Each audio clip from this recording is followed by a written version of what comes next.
Remember that feeling after leg day when you can barely walk down the stairs? Or how about that crick in your neck that just won't quit? I think we've all been there. Well, get this. There might be a surprisingly simple solution. And it all starts with a foam roller. You sent over a whole lecture on this, so I'm guessing you're as intrigued as I am, ready to dive in. Absolutely. Foam rolling has really exploded in popularity, and for good reason. It's a great example of how something so simple can have these really complex positive effects on the body. Right. On the surface, it seems kind of basic, like you're giving yourself a massage with a fancy pool noodle, basically.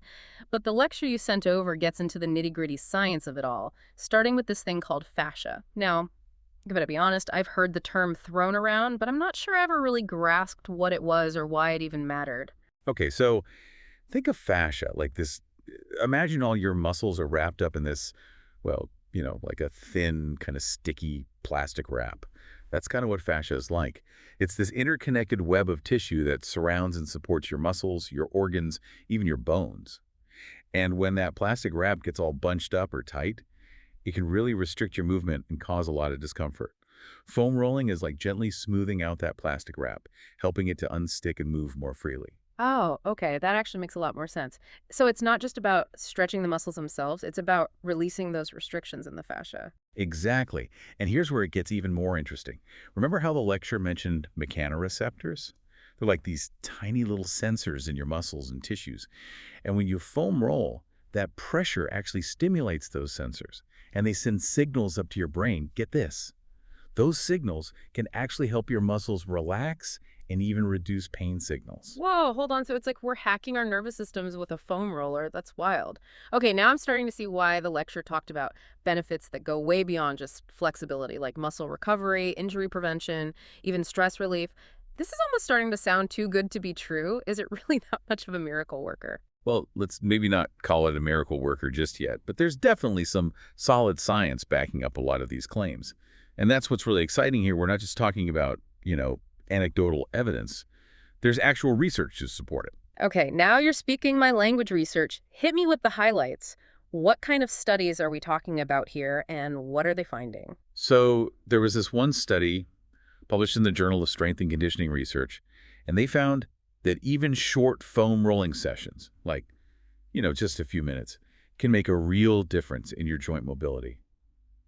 And not just any joints, they found the most improvement in the hips, shoulders, and ankles. Makes sense, right? Those are the usual suspects, the areas that tend to get all stiff and creaky, whether you're a hardcore athlete or just, running around after kids Yeah, all day. exactly. And what's cool is that when your joints have that freedom to move through their full range, it takes the pressure off your muscles, Mhm. which can mean less pain and a lower risk of injuries. And then there's that other study. This one was in the International Journal of Sports Physical Therapy, and they were looking at foam rolling and DOMS, Yeah. that lovely muscle soreness you get after a good workout. Oh, tell me they found the secret to banishing DOMs forever. Please tell me there's a magic foam roller out there that can do that. Haha, I wouldn't ditch your recovery shake just yet, but they did find that foam rolling can really help reduce how intense that soreness feels and even how long it sticks around. Yeah. So maybe not a magic cure, but hey, anything that helps me recover faster and get back to it without feeling like I got run over by a truck is a win in my book.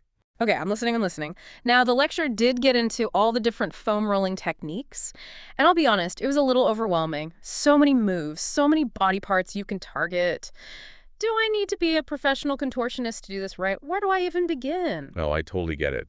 People see these crazy foam rolling routines online and think they got to spend hours at it to get any benefit.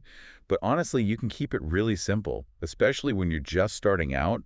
Don't worry about being fancy or hitting every single muscle right away. It's much more about working smarter, not harder. Okay, so what does a smart approach to foam rolling actually look like? How do I know what to prioritize? I'd say start by tuning into your body. What areas feel the tightest, most restricted? Those are your prime targets. Like we were saying earlier, calves are often a big one. Oh, tell me about it. My calves are basically professional tightrope walkers by this point. Right, so for those tightrope walking calves, something super simple you can do is just sit on the floor with the roller under your calves. Use your hands on the floor behind you for support, and slowly roll back and forth. Gotcha. Okay, that even I can handle.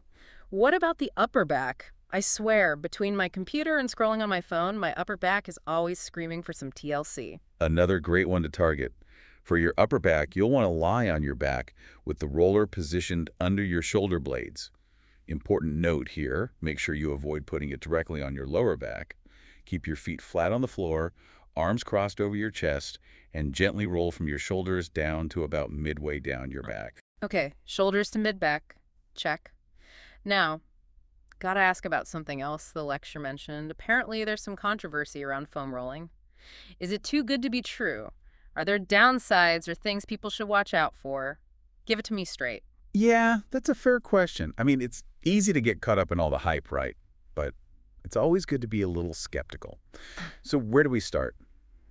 Well, for one thing, while the research on foam rolling's short-term benefits is pretty solid, we've seen how it can reduce soreness and improve flexibility in the short term, the research on the long-term impact, especially when it comes to athletic performance, is still kind of all over the place. So, no magical transformations into an Olympic athlete, even if I'm basically living on my foam roller. Uh-huh.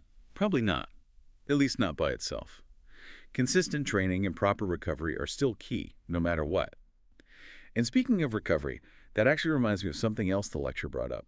Proper technique is crucial to avoid injuries. You definitely don't want to be rolling directly on your joints or bones, and going too hard or too fast, especially on those sensitive areas, can actually backfire and make things worse. So, not a no pain, no gain situation then. Nope, not at all. Think of it more like a conversation with your body, right?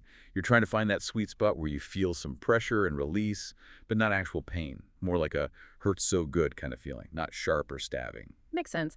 I'll admit I'm definitely guilty of overdoing it sometimes, thinking that more pressure equals better results.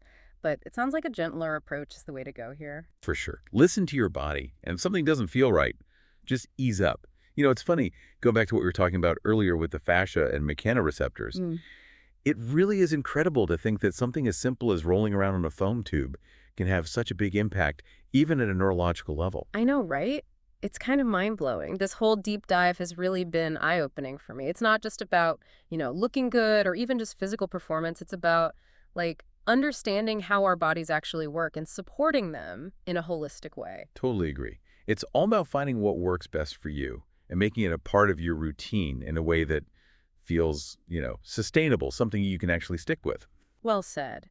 And this has got me thinking.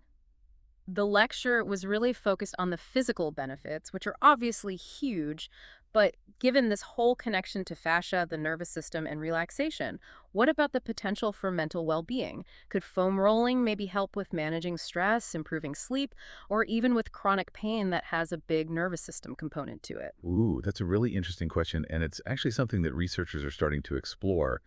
The research is still pretty new, but there's definitely more and more evidence suggesting that foam rolling and other myofascial release techniques could play a role in mental and emotional well-being. Seems like we're only just scratching the surface of what this simple tool can do. So much to explore.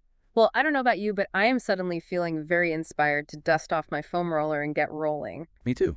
And remember, even just a few minutes, a few times a week can make a difference. Love that.